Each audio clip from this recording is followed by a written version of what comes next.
Riesgos físicos. Ruido. El sonido se produce por el movimiento vibratorio de un cuerpo y se propaga en forma de ondas elásticas en un medio físico. La propagación del sonido supone un transporte de energía, pero sin transporte de materia, en formas mecánicas que se propagan a través de la materia sólida, líquida. Las propiedades del sonido están la reflexión, que es el rebote de una onda de sonido en una superficie dura, que es lo que vemos nosotros en los radares o también en los murciélagos. El sonido que llega al obstáculo se llama sonido incidente y el sonido que se devuelve es el sonido reflejado. Cuando un sonido se refleja, generalmente cambia de dirección en la que se propaga y pierde una cantidad de energía. La reflexión varía según la naturaleza del material reflectante. Otra propiedad es la difracción, que es un fenómeno que afecta la propagación del sonido. Se habla de difracción cuando el sonido se dispersa como consecuencia del encuentro con obstáculos que no le son transparentes. Por ejemplo, en la imagen vemos cómo en rojo un sonido se propaga y choca con una superficie. Cuando la onda incide sobre esta superficie y la abertura que impide su propagación, todos los puntos de su plano se convierten en fuentes secundarias de onda, emitiendo nuevas ondas denominadas ondas difractadas.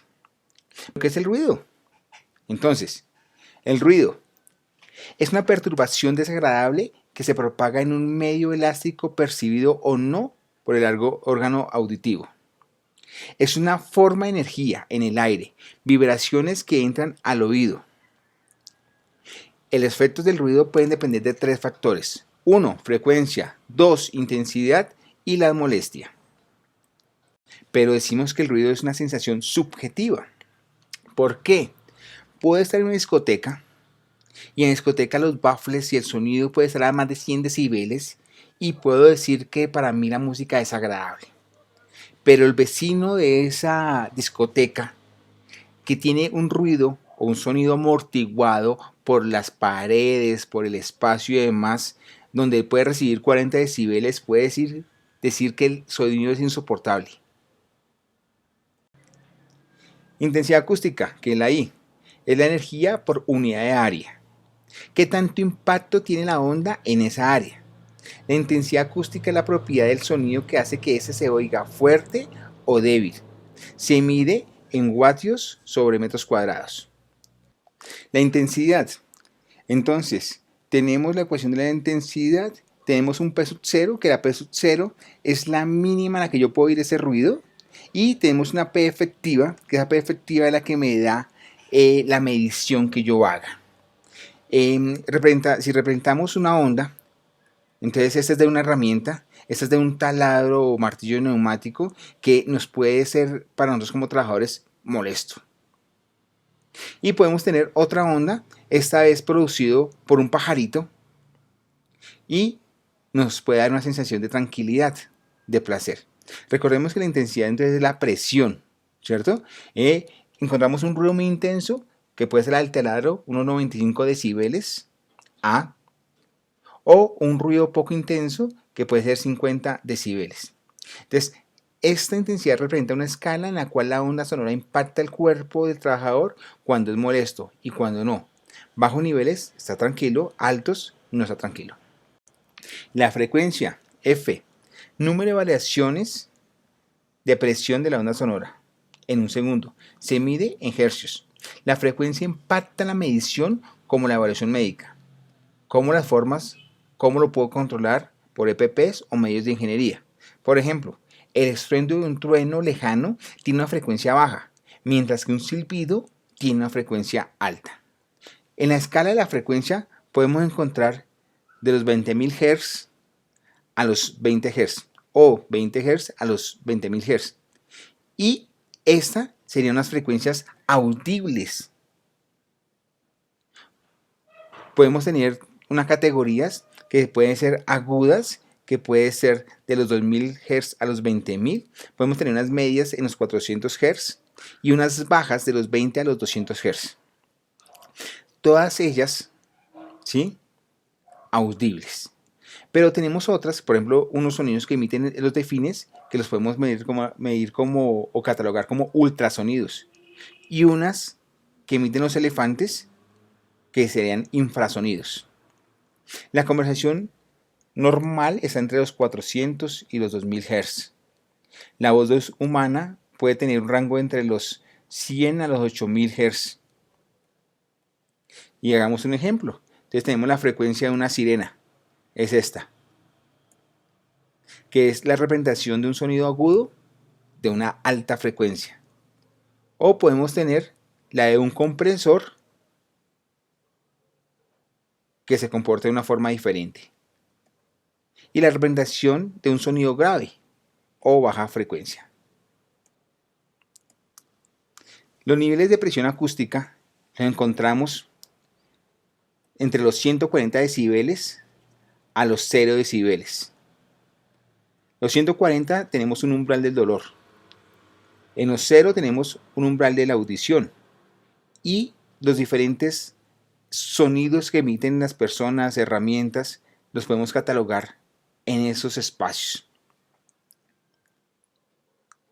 El límite establecido para una jornada de 8 horas está en los 85 decibeles A. La parte violeta son sonidos excepcionales que tienen daños irreversibles. La zona roja son sus peligros, sonidos nocivos. Amarillo, un límite de nocividad. Y verde, que no genera ningún riesgo. Por ejemplo, encontramos la sirena. La sirena la encontramos en 90 a 100 decibeles. Una discoteca puede oscilar entre 85 y 115 decibeles. Los audífonos pueden estar entre 70 y 100 decibeles. El tráfico puede oscilar entre 50 y 90 decibeles. Un aula de clases puede estar entre 40 y 80 decibeles. Y una conversación, las palabras o los gritos pueden estar entre 30 y 80 decibeles. Encontramos que hay diferentes sonidos que me pueden generar que la comunicación es casi imposible. Hay otros sonidos que hay que gritar, hay que esforzarse para tener una comunicación. Hay otros sonidos en los cuales la comunicación es mucho más posible, con esa interferencia, si se puede decir. Y otros, como el estudio de grabación, en la que la comunicación es mucho más fácil. De tipos de ruidos tenemos 3: estacionario o continuo, no estacionario y de impulso o de impacto. En Colombia tenemos norma para el estacionario o continuo, donde nos dice que el 85 decibeles A es la medida referente y el impulso se mide con decibeles C. Pero ustedes se van a dar cuenta que en todos los documentos, en todo lo que se habla de sonido y ruido, pues tenemos que hacer partícipe al órgano que es el oído. ¿Por qué? Porque es el que se va a ver afectado y se necesita saber cómo funciona. Percibimos el sonido a través del oído. El oído transforma las vibraciones exteriores en impulsos nerviosos que envía al cerebro. Además, el oído humano es capaz de localizar la fuente de donde procede el sonido. Y eso de A, B y C son el filtro de ponderaciones. La ponderación del sonido por el oído humano es un complejo proceso, porque depende del nivel de precisión acústica y la frecuencia del sonido. Es decir, para poder establecer los riesgos de lesión, es necesario que la medida del ruido se realice con un equipo, normalmente un sonómetro, que registre de forma similar a como lo percibe el oído humano. Es decir, que pondere el nivel de presión acústica en función de la frecuencia. En ese caso es A. Y ahí ese es el que estamos viendo, que la línea color rojo, magenta. Y hagamos ejemplo. Una máquina que emite un ruido hasta los 100 decibeles, el oído humano tiene la capacidad de absorber casi un 20 decibeles. Lo amortigua. El cuerpo humano es una máquina muy bien hecha que puede manejar impactos del exterior. El oído puede manejar el ruido continuo y lo atenúa. Pero no ocurre en todos los sonidos. Si un sonido como el C, que es de impacto, la tasa de amortiguación es mucho más pequeña. Por eso se encuentran esas dos para los trabajadores, A y C. ¿Qué efectos tiene el ruido en el trabajador? Fatiga,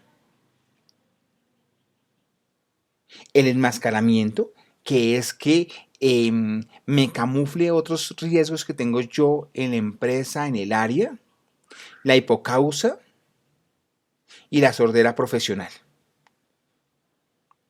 Efectos del ruido.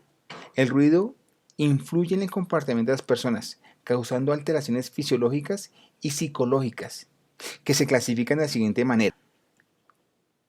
Efectos auditivos, que son la fatiga, sordera temporal y permanente.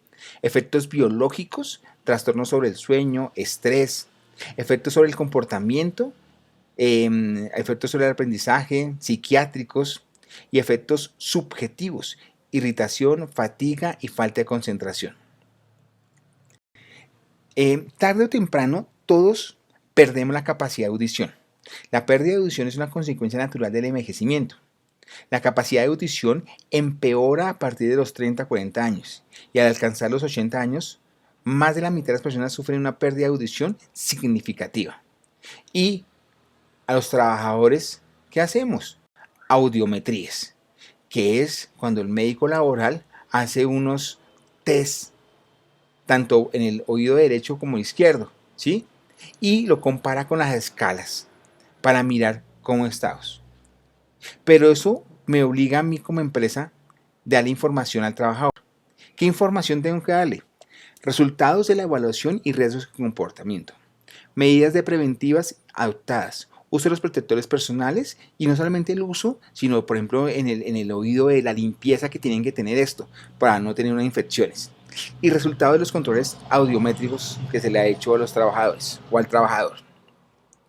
Y para controlar el ruido, pues tenemos que lo podemos ver en el individuo, en el medio o en la fuente.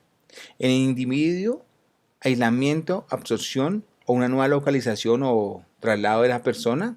En el medio, encapsular el área, algo que pueda hacer absorber o una barrera. Y en la fuente, una modificación o un rediseño de las máquinas o una nueva localización de la máquina. Mucho más puntual, entonces encontramos un trabajador que está sometido a una cantidad de ruido que lo producen estos motores que están ahí. ¿Qué podemos hacer? Pues si tenemos protección al individuo, unos EPPs, siendo mucho más importante proteger desde la fuente a los trabajadores. Podemos también insonorizar el espacio, los techos, las paredes. Podemos instalar unas mámparas aislantes con diferentes superficies que pueden aislar ese sonido. O en la fuente, como se van a dar cuenta ustedes, entonces los motores los tenemos encapsulados en un espacio en el cual el sonido no puede salir.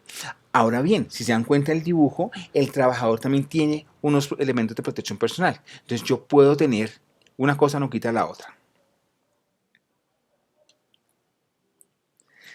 Dentro de los materiales, entonces encontramos que los diferentes materiales para construir estas áreas pueden variar y me pueden generar diferentes tipos de soluciones. Entonces, por ejemplo, el hormigón en frecuencias altas de 4000 Hz me ofrece un rendimiento bastante grande.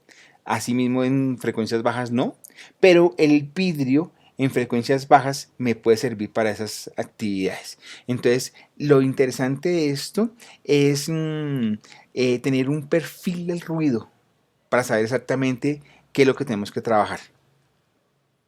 Y en la protección personal podemos encontrar protectores de inserto o orejeras.